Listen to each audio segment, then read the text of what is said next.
शिल्प और डिजाइन की मूल बातों के दूसरे सीजन 5वें एपिसोड में आपका स्वागत है।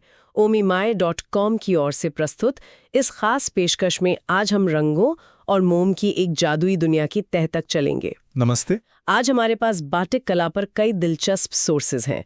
कुछ ऐतिहासिक किताबें, क्राफ्ट्स पर ब्लॉग्स और सबसे दिलचस्प मास्टर कलाकार अमीरा के साथ हुई बातचीत के कुछ नोट्स। तो हमारा मिशन है इन सब को जोड़कर इस कला की पूरी तस्वीर सामने रखना। हमारे सोर्सेज में से एक हमें सीधे इंडोनेशिया के एक वर्कशॉप में ले जाता है। कल्पना कीजिए, दोपहर की धूप खिड़कियों से छनकर आ रही है और हवा में पिघले हुए मोम की मीठी सी महक है। सामने बैठी हैं मास्टर अमीरा और वो अपनी कला का राज बताने को तैयार हैं। वो कहती हैं, इससे पहले कि हम वैक्स बाटिक की दुनिया में खो जाएं, मैं आपको एक जादुई चीज के बारे में बताती हूँ, रेजिस्ट डाइंग। बिल्कुल। और यही शब्द रेजिस्ट डाइंग इस पूरी कला का आप कह सकते हैं सार है। ये सिर्फ कपड़े रंगने की एक तकनीक नहीं है, बल्कि ये धैर्य, दूरदर्शिता और हाँ, संस्कृति की कहानी कहने का एक तरीका है।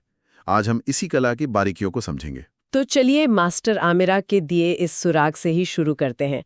रेजिस्ट डाइंग सुनने में तो ये किसी वैज्ञानिक प्रक्रिया जैसा लगता है, पर ये आम रंगाई से अलग कैसे हुई? देखिए, इसमें बहुत ही बुनियादी फर्क है। आम रंगाई में आप क्या करते हैं, पूरे कपड़े को एक रंग में डुबो देते हैं और वो एक जैसा रंग पकड़ लेता है। लेकिन रेजिस्ट डाइंग में, जैसा कि नाम से ही जाहिर है, हम रंग का प्रतिरोध करते हैं, उसे रोकते हैं। हाँ, हम कपड़े के कुछ हिस्सों को रंग से बचा लेते हैं ताकि उन पर रंग ना चढ़े और एक पैटर्न उभर कर आए। अच्छा, तो ये एक तरह से रंग के लिए नो एंट्री जोन बनाने जैसा है। और ये रेजिस्ट या रोक लगाने वाली चीज मतलब कुछ भी हो सकती है। एकदम सही सोचा। ये रोक कई चीजों से लग सकती है। जैसे भारत में बंधनी में धागे से कपड़े को कसकर बांध दिया जाता है, तो धागे के नीचे रंग नहीं पहुंचता। जापान की शिबोरी तकनीक में कपड़े को मोड़ा जाता है या सिला जाता है। और बाटिक में यही काम मोम यानी वैक्स से होता है। बिल्कुल। और आज हम खास तौर पर वैक्स रेजिस्ट पर ही ध्यान देंगे, जिसे दुनिया भर में बाटिक के नाम से जाना जाता है। तो ये वैक्स ही बाटिक को इतना खास बनाता है। हमारे सोर्सेज में मास्टर अमीरा अपने औजारों को पुराने दोस्तों की तरह बताती हैं। एक टांतिंग का जिक्र है, जो तस्वीरों में एक छोटे से तांबे के बर्तन जैसा दिखता है, जिसमें एक पतली सी टोटी लगी है। ये क्या बला है? हाँ, ये कोई बला नहीं, ये एक कलाकार का हाथ है। आप कह सकते हैं उसकी कलम है।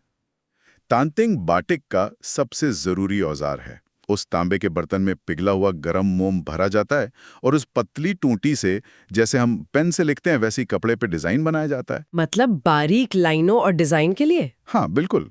के बड़े बड़े पैटर्न बनाने हो या शायद एक ही डिजाइन को बार बार दोहराना हो, तब तो इस कलम से काम करना बहुत मुश्किल होगा। उसके लिए दूसरा औजार है कैप, जिसे छाप भी कहते हैं। ये तांबे से बने स्टैम्प्स या ठप्पे होते हैं। उन्हें गर्म मोम में डुबोकर कपड़े पर छापा जाता है। इससे काम तेजी से होता है और पैटर्न में एक रूपता आती है। तो औजारों की बात हो गई, अब आते हैं सबसे अहम चीज पर, मोम। नोट्स में लिखा है कि कलाकार सिर्फ एक तरह का मोम इस्तेमाल नहीं करते हैं, बल्कि पैराफिन वैक्स और बीज वैक्स यानी मधुमक्खी के मोम का एक मिश्रण बनाते हैं। ये मिश्रण इतना जरूरी क्यों है? असल में यहाँ पर ही असली कलाकारी और विज्ञान का मेल है। ये बाटिक की आत्मा है, समझिए। सोचिए, अगर आप सिर्फ पैराफिन वैक्स यानी मोमबत्ती वाला मोम इस्तेमाल करें तो वो बहुत कड़ा और भंगुर होता है। कपड़े पर लगाने के बाद जब कपड़ा मुड़ता है तो वो चटक जाता है। अच्छा, तो उन दरारों में रंग घुस जाएगा? बिल्कुल। और कभी-कभी कलाकार जानबूझकर ये क्रैकल इफेक्ट चाहते भी हैं। ये भी एक डिजाइन है। लेकिन अगर आपको एकदम साफ, बिना टूटी लाइनों वाला डिजाइन चाहिए तो सिर्फ पैराफिन काम नहीं करेगा। और सिर्फ बीज वैक्स? दूसरी तरफ, अगर आप सिर्फ बीज वैक्स इस्तेमाल करें तो वो बहुत नरम होता है। वो गर्मी से फैल सकता है, जिससे आपका बारीक डिजाइन खराब हो जाएगा। तो मतलब सही डिजाइन के लिए इन दोनों का संतुलन साधना पड़ता है। इसका कोई तय फॉर्मूला होता है, जैसे 50-50? कोई एक तय फॉर्मूला नहीं है। आमतौर पर 30 से 50% बीजवैक्स मिलाया जाता है, बाकी पैराफिन। लेकिन ये अनुपात कई चीजों पर निर्भर करता है। उस दिन मौसम कैसा है, हवा में नमी कितनी है, कपड़ा कैसा है, सूती या रेशम, और डिजाइन कितना बारीक है। सही मिश्रण ढूंढना सालों के अनुभव और प्रयोग से आता है। वाह, मतलब ये सिर्फ डिजाइन बनाना नहीं, बल्कि अपने मटेरियल और माहौल को समझना भी है। अच्छा, एक और सवाल मेरे मन में आया। हम गरम पिघले हुए मोम की बात कर रहे हैं, लेकिन रंग ठंडे इस्तेमाल होते हैं। गरम रंग क्यों नहीं? ये तो उल्टा काम हो गया। बहुत अच्छा सवाल है और इसका जवाब बहुत सीधा है। अगर आपने गर्म पानी या गर्म रंग का इस्तेमाल किया तो क्या होगा? अरे हाँ, मोम ही पिघल जाएगा, पूरी मेहनत पर पानी फिर जाएगा। बस यही बात है। पूरी कलाकारी ही इस बात पर टिकी है कि रंगाई के दौरान मोम अपनी जगह पर मजबूती से टिका रहे। इसीलिए बॉटिक में हमेशा ठंडे रंगों का ही प्रयोग होता है। तो अब हमारे पास औजार है, मोम का सही मिश्रण तैयार है, कपड़ा भी है। अब मास्टर अमीरा की वर्कशॉप में प्रक्रिया शुरू कैसे होती है? सबसे पहले साफ धुले हुए कपड़े को फ्रेम पर कसकर फैलाया जाता है। फिर कलाकार गर्म मोम और चांटिंग की मदद से डिजाइन की वो लाइनें बनाता है जिन्हें वो सफेद रखना चाहता है। मान लीजिए एक फूल की बाहरी रेखा, जहां जहां मोम लगा वो हिस्सा अब रंग से सुरक्षित हो गया। फिर इसे रंगा जाता है और जैसा कि मास्टर अमीरा ने बताया, शुरुआत हमेशा सबसे हल्के रंग से होती है, जैसे पीला या हल्का नीला। बिल्कुल, कपड़े को पहले हल्के रंग में रंगा जाता है, रंगाई के बाद उसे सुखाया जाता है। अब कहानी में एक और परत जुड़ती है। मान लीजिए कलाकार को फूल की पंखुड़ियों को पीला ही रखना है, लेकिन बाकी कपड़े को अगले यानी गहरे रंग जिसे लाल में रंगना है। तो अब वो उन पीली पंखुड़ियों पर मोम लगा देगा ताकि उन पर लाल रंग ना चढ़े। अब समझ आया, ये तो परत दर परत कहानी लिखने जैसा है। आपने एकदम सही पकड़ा। यही बाटिक का जादू है।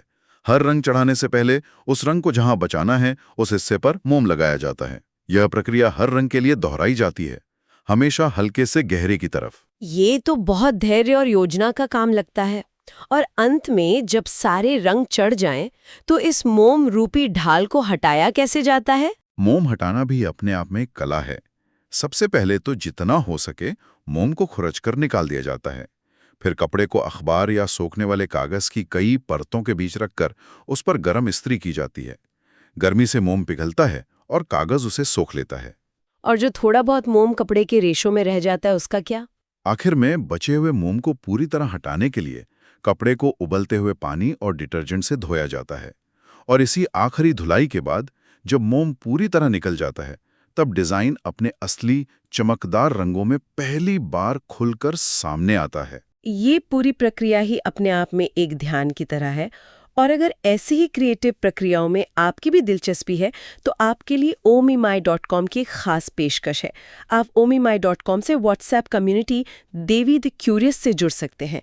इस पेशकश के पोस्टर पर दिए गए QR कोड को स्कैन करें और हमारे साथ जुड़ें, जहां आपको नए पॉडकास्ट्स, ब्लॉग्स, टूल्स और लाइव वर्कशॉप्स की जानकारी मिलती रहेगी। चलिए प्रक्रिया से आगे बढ़कर अब डिजाइन्स की आत्मा में उतरते हैं। मास्टर अमीरा ने कुछ पारंपरिक डिजाइन्स का जिक्र किया था, जैसे परांग और कावूंग। हमारे सोर्सेज बताते हैं कि ये सिर्फ सुंदर पैटर्न नहीं है। ये सिर्फ पैटर्न है ही नहीं, ये प्रतीक हैं, दर्शन है, कहानियां हैं। परांग का मतलब है चाकू या तलवार। इसकी लहरदार तिरछी लाइनें जीवन के निरंतर संघर्ष, दृढ़ता और कभी हार न मानने की भावना को दर्शाती हैं। और कावूंग, वो तो 4 गोलों वाला एक सरल सा डिजाइन दिखता है। वो जो 4 गोले हैं वो ताड़ के फल के 4 हिस्सों से प्रेरित हैं। ये डिजाइन पवित्रता, न्याय और ब्रह्मांड के केंद्र में मौजूद शक्ति का प्रतीक है। इंडोनेशिया में हर इलाके के, हर समुदाय के अपने खास पैटर्न्स और अपनी कहानियां हैं। हमारे नोट्स में एक बहुत ही चौंकाने वाली बात लिखी है कि इंडोनेशिया में कुछ पैटर्न्स, खासकर परांग के कुछ रूप, सिर्फ शाही परिवार के लिए आरक्षित थे। अगर कोई आम इंसान उन्हें पहन ले तो उसे मौत की सजा भी हो सकती थी। बिल्कुल सही। ये दिखाता है कि ये डिजाइन सिर्फ सजावट नहीं, बल्कि सामाजिक पद, पहचान और शक्ति का प्रतीक थे। कपड़ों पर बने डिजाइन एक तरह का सोशल कोड थे। ये तो कमाल है। मतलब एक कपड़ा पहनना इतना बड़ा राजनीतिक बयान हो सकता था। ये तो किसी डिजाइनर ड्रेस को देखने का नजरिया ही बदल देता है। और इसी परंपरा में रंगों का क्रम भी बहुत मायने रखता है। जैसा हमने कहा, हमेशा हल्के से गहरे की तरफ बढ़ते हैं। हमारे सोर्सेज बताते हैं कि नीले रंग से शुरू होने वाली प्रक्रिया को मेडल कहा जाता था और भूरे रंग से शुरू होने वाली प्रक्रिया को सोगा। और बाटिक की ये कहानी, मेरा मतलब ये कला सिर्फ इंडोनेशिया तक ही सीमित नहीं है, है ना? बिल्कुल नहीं, ये एक वैश्विक कला है जिसकी जड़ें बहुत गहरी हैं। पश्चिम अफ्रीका में इसे अंकारा कहते हैं। वहाँ के प्रिंट्स इंडोनेशियाई बाटिक से बिल्कुल अलग होते हैं। बहुत चटक रंग, बड़े और बोल्ड ज्यामितीय पैटर्न। और एशिया के दूसरे हिस्सों में? चीन में तांग राजवंश के समय से इसके सबूत मिलते हैं, जो इसे सिल्क रोड से जोड़ता है। और भारत की बात करें तो गुजरात के कच्छ और राजस्थान के कुछ इलाकों में वैक्स बाटिक का काम सदियों से होता आ रहा है। वहाँ के डिजाइन्स में आपको मोर, हाथी और स्थानीय लोक कथाओं के पात्र मिलेंगे। इन सब ऐतिहासिक तथ्यों के बीच हमारे सोर्सेज में जावा की बड़ी खूबसूरत लोक कथा भी है। कहा जाता है कि बाटिक का जन्म एक राजकुमारी के आंसू से हुआ था। बेशक ये कहानी है, पर इसका सबसे पुराना लिखित उल्लेख 12वीं सदी के एक प्राचीन ग्रंथ सिरत लोकापाल में मिलता है। तो आज हमने देखा कि बाटिक सिर्फ कपड़े पर रंग और मोम से डिजाइन बनाना नहीं है, ये कलाकार का अपने औजारों, अपने मटेरियल और अपने माहौल के साथ एक जीवंत संवाद है। ये सदियों की परंपरा, संस्कृति, धैर्य और कहानियों को अपने में समेटे हुए एक जीवंत कला है। और इसकी सबसे खूबसूरत बात यह है कि मशीन से बने प्रिंट के विपरीत कोई भी 2 हाथ से बने बाटिक पीस कभी भी 100% एक जैसे नहीं हो सकते। क्यों? ऐसा क्यों? क्योंकि मोम की हर दरार, रंग का हर हल्का गहरा फैलाव, कलाकार के हाथ का हर कंपन अपनी एक अलग कहानी कहता है। हर पीस में उस दिन का मौसम, उस कलाकार का मूड और उसके हाथ का जादू कैद हो जाता है। हर पीस अपने आप में अनोखा और बेमिसाल होता है।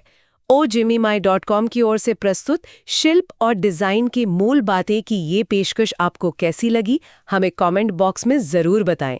अगर आप किसी और विषय के बारे में सुनना चाहते हैं तो वो भी हमें बताएं, हम उन पे भी जानकारी जुटाने की कोशिश करेंगे। और हाँ, हमारी WhatsApp community Devi the curious से जुड़ना ना भूलें। बस इस पेशकश के पोस्टर पर दिए QR कोड को स्कैन करें और क्रिएटिव लोगों के हमारे समुदाय का हिस्सा बनें। हम जल्द ही और भी रोचक विषयों के साथ लौटेंगे। तब तक के लिए हमारे पॉडकास्ट को फॉलो करें और जुड़े रहें। अलविदा। और जाते जाते आपके लिए एक सवाल छोड़ जाते हैं।